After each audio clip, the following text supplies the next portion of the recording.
हम सब जानते हैं कि भारत 1947 में आज़ाद हुआ है ना। लेकिन क्या हो अगर मैं कहूं कि देश का एक हिस्सा इससे 5 साल पहले ही आज़ाद हो गया था। जी हाँ, ये कहानी है बलिया की, एक ऐसी जगह जिसने अपना इतिहास खुद लिखा। सुनने में थोड़ा अजीब लगता है ना कि ऐसा कैसे हो सकता है, पर ये बिल्कुल सच है। और ये एक ऐसी घटना थी जिसने न सिर्फ अंग्रेजी हुकूमत की जड़ों को हिला दिया, बल्कि ये भी दिखाया कि जब आम लोग एक साथ खड़े हो जाएं तो उनकी ताकत क्या होती है। तो चलिए चलते हैं सीधे अगस्त 1942 में। माहौल कैसा था? देखिए, हवा में ही एक तरह की क्रांति घुली रही थी। भारत छोड़ो आंदोलन पूरे देश में एक आग की तरह फैल रहा था। बेचैनी तो थी, पर उससे कहीं ज्यादा एक जबरदस्त जुनून था आजादी पाने का। और फिर सब कुछ बहुत तेजी से बदला। 8 अगस्त को गांधी जी का करो या मरो का नारा गूंजा, और ठीक अगले ही दिन 9 अगस्त को अंग्रेजों ने सभी बड़े नेताओं को जेल में डाल दिया। उन्हें लगा बस आंदोलन खत्म, लेकिन असली चिंगारी तो बलिया में भड़की जब 18 अगस्त को सिर्फ तिरंगा फहराने की कोशिश में 19 निहत्थे लोगों को गोलियों से भून दिया गया। बस इसी एक घटना ने सब कुछ बदल कर रख दिया। कहते हैं ना, हर क्रांति को एक चेहरे की जरूरत होती है, तो इस विद्रोह का चेहरा बने चित्तू पांडे। वो सिर्फ एक स्थानीय नेता नहीं थे, लोग उन्हें दिल से बलिया का शेर मानते थे। 19 अगस्त की सुबह बलिया ने शायद ही ऐसा नज़ारा पहले कभी देखा हो। हजारों हजारों लोग, किसान, छात्र, मजदूर, सब के सब जिला जेल की तरफ बढ़ रहे थे। दिलों में गम था, गुस्सा था और आंखों में बस एक ही जिद थी। और उस वक्त हवा में सिर्फ 2 ही आवाजें गूंज रही थीं, इनकलाब जिंदाबाद, भारत माता की जय। ये सिर्फ नारे नहीं थे, ये हजारों लोगों की एक आवाज थी जो ब्रिटिश हुकूमत की नींव हिलाने के लिए काफी थी। इस भीड़ की मांग बिल्कुल साफ थी। कोई समझौता नहीं, कोई बातचीत नहीं, बस एक मांग। उनके नेता चित्तू पांडे, जिन्हें अंग्रेजों ने कैद कर रखा था, उन्हें फौरन रिहा किया जाए। अब सोचिए, उस वक्त के ब्रिटिश कलेक्टर की हालत। वो बुरी तरह फंस चुका था। एक तरफ हजारों की गुस्साई भीड़ थी जो जेल का गेट तोड़ने पर आमादा थी, और दूसरी तरफ अगर वो पांडे को रिहा कर देता तो ये ब्रिटिश राज की सीधी सीधी हार होती। और फिर वो हुआ जिसकी किसी ने उम्मीद नहीं की थी।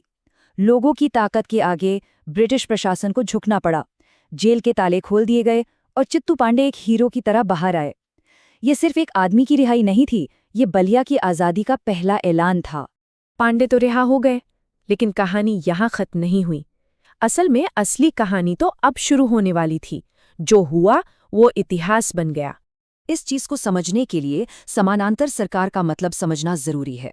इसका सीधा सा मतलब था अंग्रेजों की हुकूमत को एक तरफ रखकर अपनी खुद की आजाद सरकार चलाना। ये बगावत का सबसे बड़ा कदम था, और चित्तू पांडे ने ठीक यही किया। उन्होंने ऐलान कर दिया कि बलिया अब ब्रिटिश राज से आजाद है और वो यहाँ के मुख्य प्रशासक हैं। सोचकर देखिए, कुछ दिनों के लिए ही सही, बलिया में अंग्रेजी हुकूमत का कोई वजूद ही नहीं बचा था। और हाँ, बलिया की ये कहानी सिर्फ बलिया तक नहीं रुकी। ये वो चिंगारी थी जिसने देश के दूसरे हिस्सों में भी आग लगा दी। बलिया से प्रेरणा लेकर महाराष्ट्र के सातारा और बंगाल के मेदिनीपुर जैसी जगहों पर भी लोगों ने अपनी समानांतर सरकारें बना ली। जाहिर है, अंग्रेजों ने अपनी पूरी ताकत लगाकर इस आज़ाद सरकार को कुचल दिया। ये ज्यादा दिन नहीं चली, लेकिन वो जो आज़ादी की भावना थी ना, जो उन कुछ दिनों में जगी थी, वो बलिया की मिट्टी से कभी नहीं मिटी। चित्तू पांडे की इस हिम्मत को पूरे देश ने सराहा। यहाँ तक कि जवाहरलाल नेहरू और सुभाष चंद्र बोस जैसे बड़े नेताओं ने उन्हें शेरे बलिया का खिताब दिया। ये इस बात का सबूत था कि बलिया की आवाज दिल्ली तक पहुंच चुकी थी। आज भी अगर कोई बलिया जाए तो वहाँ शहीद पार्क है। ये स्मारक उन सभी शहीदों की याद दिलाता है जिन्होंने उस अगस्त के महीने में देश के लिए अपनी जान दी थी। ये पार्क मानो एक पुल है जो उस इतिहास को आज से जोड़ता है। और यहीं ये कहानी और भी दिलचस्प हो जाती है। 1942 का वो जो राजनीतिक विद्रोह था, वो आज बलिया की पहचान बन चुका है, उनका सांस्कृतिक गौरव है। वो आग अब उनके संगीत में, उनकी कला में दिखाई देती है। वो विद्रोही सोच आज बलिया की संस्कृति में जिंदा है।